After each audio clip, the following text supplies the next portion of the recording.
नमस्कार, मैं हूं अंकुर और आप देख रहे हैं सत्यहिंदी.com। आइए एक नजर डालते हैं अब तक की सुर्खियों पर।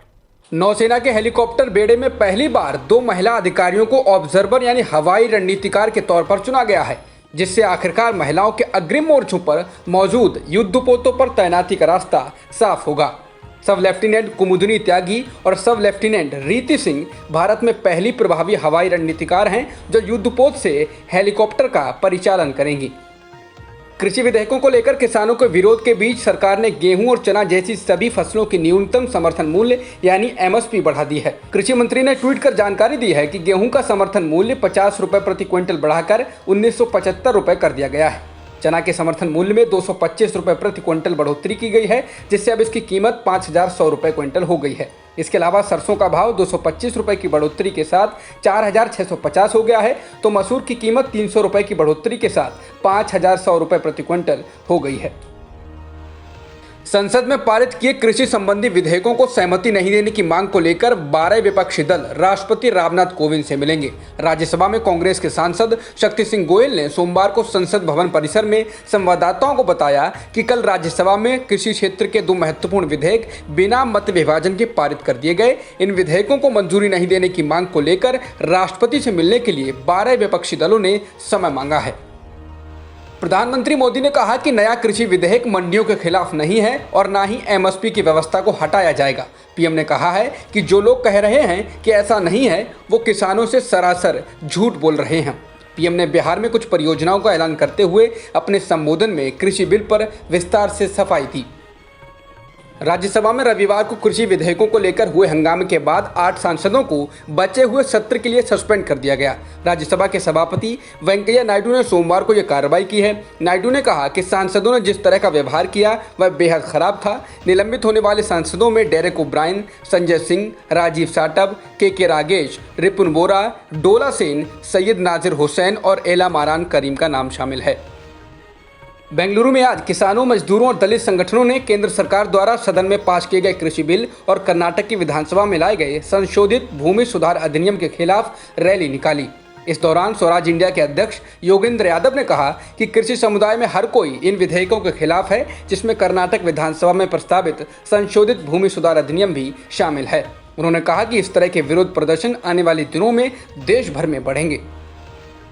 अभिनेत्री ऋचा चड्ढा अनुराग कश्यप पर यौन उत्पीड़न का आरोप लगाने वाली पायल घोष पर लीगल कार्रवाई करने जा रही हैं। ऋचा के वकील ने स्टेटमेंट जारी कर कहा है कि किसी भी महिला को अपनी स्वतंत्रता का इस्तेमाल दूसरी महिला को परेशान करने, उन पर बेबुनियाद आरोप लगाने और उन्हें नीचा दिखाने के लिए नहीं करना चाहिए।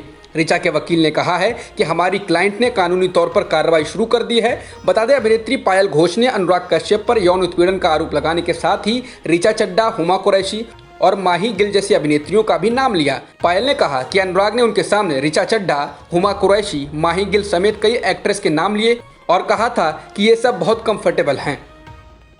अनुराग कश्यप पर लगे आरोपों के बाद अनुराग की दोनों पूर्व पत्नियां उनके बचाव में उतरी हैं। पहली पत्नी आरती बजाज ने कहा कि यहाँ कोई ईमानदार नहीं है और दुनिया हारे हुए और बिना दिमाग वाले लोगों से भर गई है, जो किसी भी ऐसे इंसान के खून के प्यासे हो गए हैं जो आवाज उठाता है। इसके अलावा दूसरी पूर्व पत्नी कल्की ने अपने ट्वीट में लिखा, ट्रोल्स तो ट्रोल करेंगे। उन्होंने अपने बयान में कहा, यह अजीब समय है जहां हर कोई एक दूसरे को गाली देता है और बिना ये जाने झूठे दावे करता है कि इसके नतीजे खतरनाक और नुकसान देने वाले होंगे। ये परिवारों, दोस्तों और देशों को नष्ट कर रहा है, लेकिन गरिमा का एक स्थान है जो वर्चुअल ब्लडबाथ से परे है। द नारकोटिक्स कंट्रोल ब्यूरो यानी एनसीबी इस हफ्ते अभिनेत्री रकुल प्रीत, सारा अली खान और सिमोन खंबाटा को ड्रग मामले में पूछताछ के लिए नोटिस भेज सकती है। एनसीबी का कहना है कि रिया चक्रवर्ती ने पूछताछ के दौरान कुछ अभिनेत्रियों का नाम लिया था। बता दें, रिया अभी ड्रग मामले में जेल में है। केंद्र सरकार ने एक बार फिर सुप्रीम कोर्ट में कहा है कि अगर वो मीडिया के लिए नियम बनाना चाहते हैं तो सबसे पहले डिजिटल मीडिया के लिए बनाएं, क्योंकि डिजिटल मीडिया नफरत फैला रहा है और जानबूझकर हिंसा भड़काने और यहां तक कि आतंकवाद को बढ़ावा दे रहा है। इसके साथ ही केंद्र ने सुझाव दिया कि इलेक्ट्रॉनिक मीडिया के लिए नियमों पर फैसला करने के लिए संसद पर छोड़ देना चाहिए। बता दें, सुदर्शन टीवी के विवादित शो के मामले में ही केंद्र सरकार ने दूसरा हलफनामा दिया है। आईपीएल का तीसरा मैच आज यानी 21 सितंबर को रॉयल चैलेंजर्स बेंगलुरु और सनराइजर्स हैदराबाद के बीच खेला जा रहा है। सनराइजर्स हैदराबाद के कप्तान डेविड वार्नर ने टॉस जीतकर पहले गेंदबाजी चुनी है।